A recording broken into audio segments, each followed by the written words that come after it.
नमस्कार दर्शकों, पंडित ज्योतिष चैनल में आप सभी का हार्दिक स्वागत है।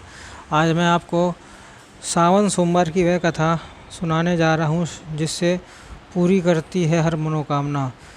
वीडियो पूरा अंत तक देखिए एवं वीडियो देखने से पहले आप हमारे चैनल को सब्सक्राइब कीजिए, वीडियो लाइक कीजिए। व्हाट्सएप, फेसबुक, इंस्टाग्राम एवं सभी प्रकार की सोशल नेटवर्किंग साइट्स पर हमारे वीडियो को अधिक से अधिक शेयर भी कीजिए और साथ ही सब्सक्राइब बटन के बराबर में जो बेल आइकन है उसको दबाकर ऑल नोटिफिकेशंस को ऑन कर लीजिए, जिससे कि सनातन धर्म से संबंधित सभी प्रकार की जानकारी एवं वीडियो आपका मुफ्त में एवं समय से प्राप्त हो सके। और दर्शकों, ये श्रावण मास से सोमवार की कथा है जो आप पढ़ने के साथ साथ सुन भी सकते हैं। सुनने पे भी उतना ही सामान्य फल, सेम फल प्राप्त होगा जो पढ़ने से होता है। अगर आप पढ़ने में दिक्कत हो या अक्षर ना दिखते हो या आलकस आए तो आप ये कथा हेडफोन में या एंड्रॉयड फ़ोन पे किसी भी डिवाइस पे चला सकते हैं, सुन सकते हैं। सुन के आनंद लीजिए और पुण्य भी कमाइए। तो दर्शकों, कथा इस प्रकार है। एक साहूकार था जो भगवान शिव का अनन्य भक्त था। उसके पास धन धान्य की किसी चीज़ की कमी नहीं थी, लेकिन उसकी कोई संतान नहीं थी और वह इसी कामना को लेकर रोज शिव जी के मंदिर जाकर दीपक जलाता था। उसके इस भक्तिभाव को देखकर एक दिन माता पार्वती ने शिव जी से कहा कि हे प्रभु, यह साहूकार आपका अनन्य भक्त है, इसको किसी बात का कष्ट है तो आपको उसे अवश्य दूर करना चाहिए। शिव जी बोले कि हे पार्वती, इस साहूकार के पास पुत्र नहीं है, यह इसी से दुखी रहता है। माता पार्वती कहती हैं कि हे ईश्वर, कृपा करके इसे पुत्र का वरदान दें दीजिए। तब भोलेनाथ ने कहा कि हे पार्वती, साहूकार के भाग्य में पुत्र का योग नहीं है।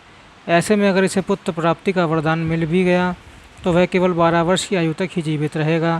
यह सुनने के बाद भी माता पार्वती ने कहा कि हे प्रभु, आपको इस साहूकार को पुत्र को वर देना ही होगा, अन्यथा भक्त क्यों आपकी पूजा सेवा करेंगे। माता के बार बार कहने से भोलेनाथ ने साहूकार को पुत्र का वरदान दिया, लेकिन यह भी कहा कि वह केवल 12 वर्ष तक ही जीवित रहेगा। साहूकार यह सारी बातें सुन रहा था, इसलिए उसने ना तो खुशी हुई और ना ही दुख। वह पहले की तरह भोलेनाथ की पूजा अर्चना करता रहा। उधर सेठानी गर्भवती हुई और 9वें महीने उसे सुंदर से बालक की प्राप्ति हुई। परिवार में खूब हर्षोल्लास मनाया गया, लेकिन साहूकार पहले ही की ही तरह रहा और उसने बालक की 12 वर्ष की आयु का जिक्र किसी से भी नहीं किया। जब बालक 11 वर्ष की आयु का हो गया तो एक दिन साहूकार की सेठानी ने बालक के विवाह के लिए कहा। तो साहूकार ने कहा कि वह अभी बालक को पढ़ने के लिए काशी भेजेगा। इसके बाद उसने बालक के मामा को बुलाया और कहा कि इसे काशी पढ़ने के लिए ले जाओ और रास्ते में जिस भी स्थान पर रुकना वहाँ यज्ञ करते और ब्राह्मणों को भोजन कराते हुए आगे बढ़ाना। उन्होंने भी इसी तरह करते हुए जा रहे थे कि रास्ते में एक राजकुमारी का विवाह था। जिससे उसका विवाह होना था वह एक आँख से काना था। तो उसके पिता ने जब अति सुंदर साहूकार के बेटे को देखा तो उनके मन में आया कि क्यों ना इसे ही घोड़ी पर बैठाकर शादी के सारे कार्य संपन्न करा लिए जाएं। तो उन्होंने मामा से बात की और कहा कि इसके बदले वे अथाह धन देंगे। वह भी राजी हो गए। इसके बाद साहूकार का बेटा विवाह की वेदी पर बैठा और जब विवाह कार्य संपन्न हो गए तो जाने से पहले उसने राजकुमारी की चुनरी के पल्ले पर लिखा कि तेरा विवाह तो मेरे साथ हुआ, लेकिन जिस राजकुमार के साथ भेजेंगे वह तो एक आँख का काना है। इसके बाद वह अपने मामा के साथ काशी के लिए चला गया। उधर जब राजकुमारी ने अपनी चुनरी पर यह लिखा हुआ पाया तो उसने राजकुमार के साथ जाने से मना कर दिया। तो राजा ने भी अपनी पुत्री को बारात के साथ विदा नहीं किया। बारात वापस लौट गई। उधर मामा और भांजे काशी पहुंच गए थे। एक दिन जब मामा ने यज्ञ रचा रखा था तो भांजा बहुत देर तक बाहर नहीं आया।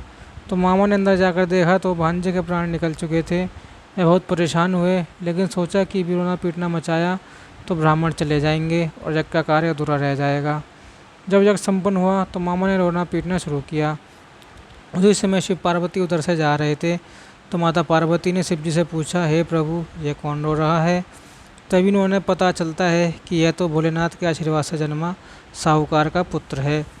तब माता पार्वती कहती हैं कि हे स्वामी, इसे जीवित कर दें, अन्यथा रोते रोते इसके माता पिता के प्राण निकल जाएंगे।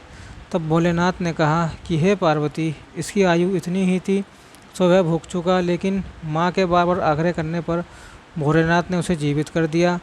लड़का ओम नमः शिवाय करते हुए जी उठा और मामा भांजे दोनों ने ईश्वर को धन्यवाद दिया और अपनी नगरी को लौटे।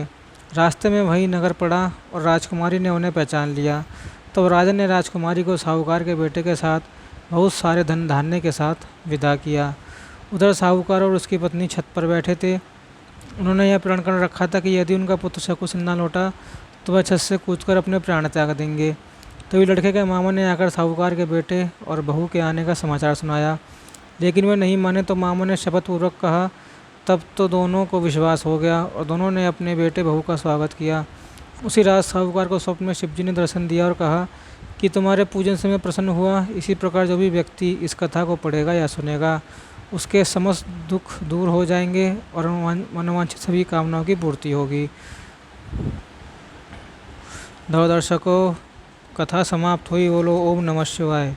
दर्शकों, इसी प्रकार हमारा वीडियो कैसा लगा कमेंट बॉक्स में बताएं और कथा कैसी लगी कमेंट बॉक्स में बताएं। और सोमवार के पूजन, मंदिर व्यवस्था, भंडारे एवं सभी प्रकार के दान दक्षिणा के लिए डिस्क्रिप्शन बॉक्स में जो UPI लिंक है उस पर आप हमें डोनेशन कर सकते हैं, जिससे कि हमारा चैनल और हमारे सनातन धर्म से संबंधित कार्य आगे बढ़ सकें पूरे हर्षोल्लास के साथ। दर्शकों, ओम नमः शिवाय। आप वीडियो पूरा देखने के लिए धन्यवाद।